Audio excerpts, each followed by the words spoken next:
Last episode, we talked about why collecting resources isn't the same as building a course.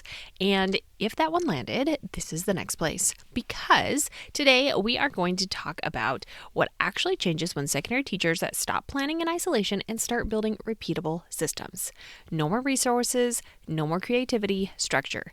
Because here's what I've learned over and over again. In my own classroom, in the classrooms I've coached in, and in the curriculum work I do now. The teachers who feel the most sustainable long-term aren't the ones with the biggest resource libraries or the most elaborate lesson plans. They are the ones who repeat structures intentionally. And today, I want to show you exactly what that shift looks like and how I got there, because it took me a lot longer than it really should have. And I don't want it to take you that long too. Welcome to the Secondary Teacher Podcast, the podcast for middle and high school teachers juggling multiple preps to get the strategies to reduce overwhelm so that you don't have to choose between being an effective teacher and prioritizing important relationships. I'm your host, Khristen Massic, a 10-year high school engineering teacher, former middle school assistant principal, and teacher coach. Every week, we will discuss strategies, systems, and time-saving tips to help you not only survive but thrive as a multiple prep teacher. See if this seems familiar. For the first several years of my teaching career, this is how I planned. I would pick one class, usually whichever one felt most urgent, and I would completely immerse myself in that course. Maybe I planned first period for the entire week. Maybe I built out a full unit, and in my mind, I felt productive because technically I had planned. And then second period would roll around and I'd suddenly realize, oh no, I didn't plan anything for this class. And I cannot tell you how many times that happened. And I'm quite honestly embarrassed to admit that it happened more often than it really should have. I was planning constantly, but because I was planning each course separately in complete silos, I never actually felt ahead. I always felt behind somewhere else. Planning never felt finished. It just felt shuffled. And I think a lot of multiple prep teachers live in exactly that cycle without ever naming what's causing it. It's not that you're bad at planning. It's that you're treating every course like it needs its own completely separate planning universe. And that approach will exhaust you every single time. So then it started to shift for me. It was probably at lunch and the oh crap moment hit. I had spent all my planning energy on first period. Gallery walk, the big sticky notes on the walls, markers out, prompts ready, everything set up. Students knew the structure. It ran well.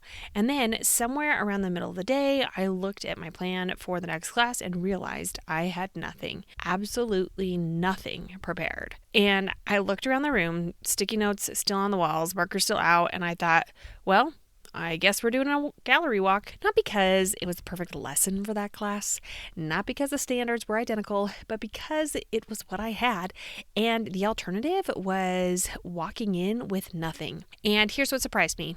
It worked. Students understood the process. I knew how to facilitate it. And instead of starting from zero, I was adapting something that already existed. And I remember standing there thinking, why am I not doing this on purpose? Why was I building completely separate planning universes for every single class when the same structure could travel across courses with different content inside it? That was the real aha. But I want to be honest with you about when it happened.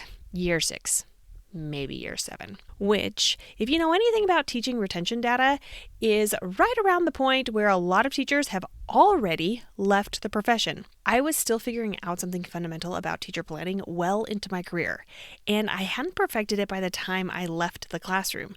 But once I saw it, I couldn't unsee it. Here's something I don't think gets said enough. Most teachers' preparation programs train you for one prep. You create one unit plan, you plan one lesson, you do your student teaching in one classroom focused on one subject, and then you get your first job and you have 4 preps or 5, or in many cases, eventually 9. And nobody ever taught you how to plan for that reality. I remember this hitting me when I had a student teacher late in my career.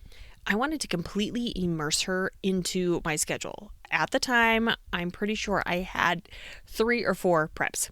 But then she found out that she had to do a teacher work sample and it was only for 1 unit. And she mentally checked out and decided she could only, and even told me that she was only willing and able to teach that 1 class because she wanted to spend the rest of the time she was with me preparing for that 1 class and that 1 unit.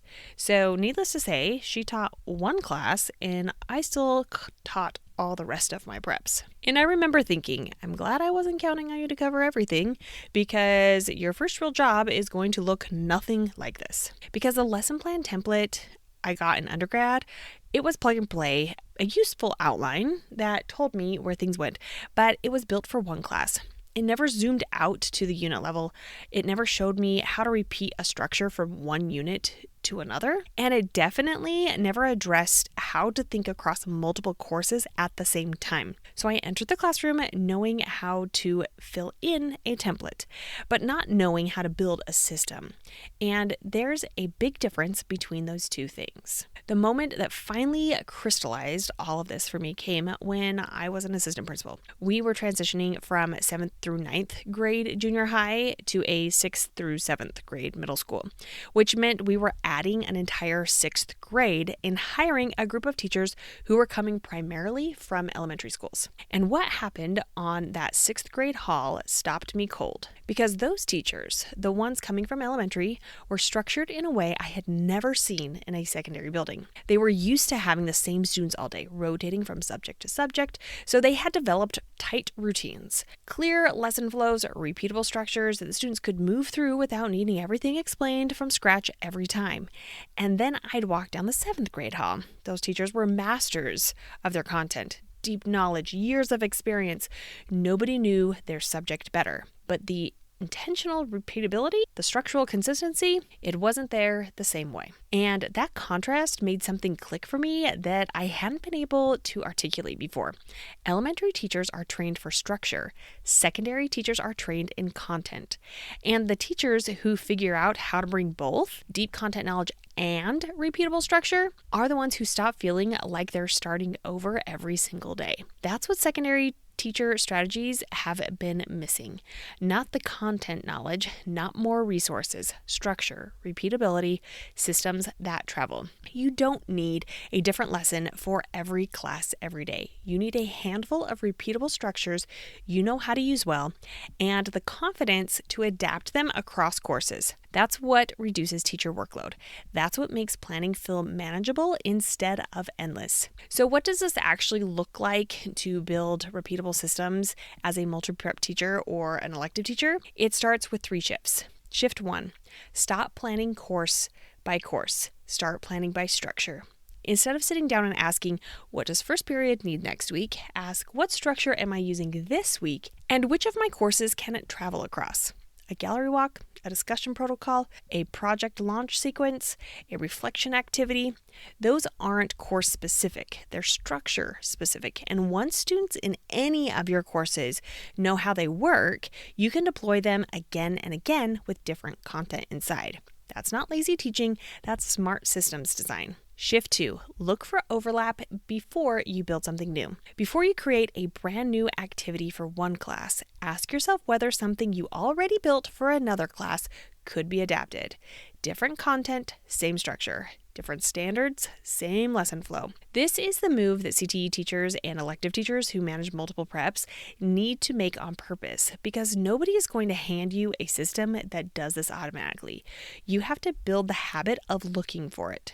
Shift 3, build your lesson flow once, then fill it. This is where everything in the series has been pointing. When your lessons follow a consistent shape, when students know what to expect and you know how to build it, planning gets dramatically faster. You are not making structural decisions every time you sit down.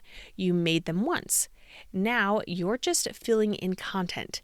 This is exactly what Introduce, Practice, Produce framework is designed to do, and is what we're going to go into in the next episode, because you deserve a concrete, repeatable structure that you can actually use across every course you teach, not just a principle to think about. Here's where I want to be direct with you.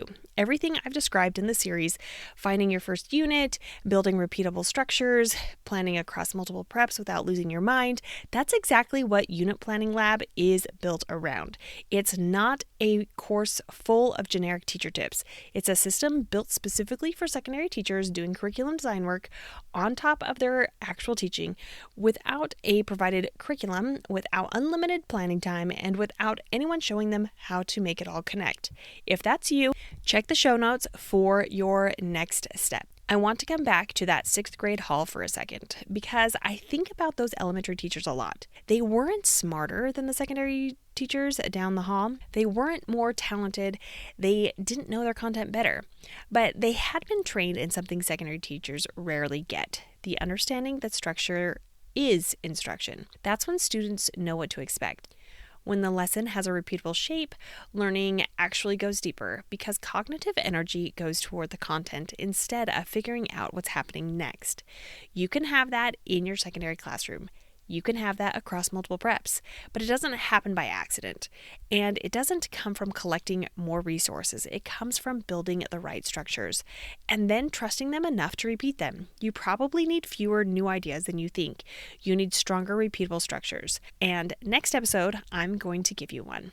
If you haven't already, grab the free secondary teacher planning calendar. It has the Introduce, Practice, Produce framework built in, and is built for secondary teachers who are done planning in silos and ready to build something that actually travels across their courses. Finish something that makes tomorrow lighter. I'll see you next time.